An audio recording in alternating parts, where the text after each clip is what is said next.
titoli di coda del secondo trofeo Mati che ha pesca di dry fin al tonno. Siamo con il vincitore Roberto Orru.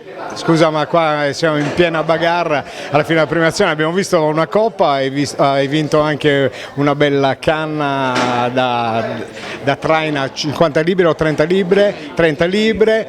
E comunque ve lo siete guadagnati sul campo, perché poi guadagnato tutto il pesce, perché è stata una giornata difficile, purtroppo i tonni non c'erano, non si sono visti, è un periodo un po' particolare perché diciamo nel periodo in cui c'erano i tonni non si poteva fare la gara perché le condizioni di betting erano ostili.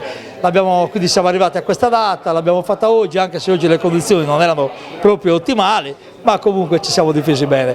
Diciamo che un pesce a bordo l'abbiamo portato e anche un signor pesce, quindi insomma è andata bene così.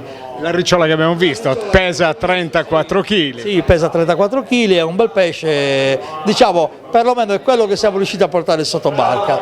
Il nome del team mi ha fatto sorridere, Gli Svitati, da cosa nasce? L'abbiamo chiamato Gli Svitati perché è composto da io che vabbè faccio parte di una società di pesca della nostra zona, due amici che sono appassionati di pesca ma che loro pescano così per hobby, diciamo, e abbiamo creato questo team Gli Svitati, visto che loro sono meccanici e io sono un tecnico e quindi usiamo viti e bulloni e quindi li abbiamo chiamato Gli Svitati, dai.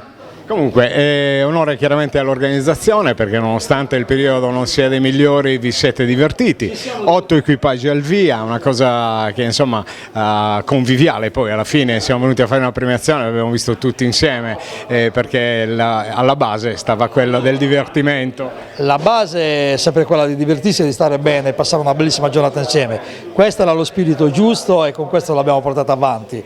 Poi se porta qualche pesce sotto a bordo è meglio, però lo spirito era quello del divertimento, di stare insieme, di condividere le proprie esperienze, le nozioni di tecnica, che ognuno dice la sua. Con i segreti. Che quelli non si dicono mai, però comunque c'è poi chi pastura meglio, chi pastura peggio, chi prende i pesci, però il segreto sì, questo infatti mi ha anticipato l'ultima domanda, perché qualcuno mi ha detto che voi avete fatto le catture, però diciamo che la pasturazione è stata effettuata da altri equipaggi, risponde al vero oppure? Diciamo che con l'altro equipaggio eravamo molto vicini di barca, però diciamo che abbiamo pasturato per almeno 3 giorni tra le due barche, quindi alla fine pastura ne abbiamo messo tanta, però poi effettivamente abbiamo pasturato bene ma abbiamo pescato col vivo poi.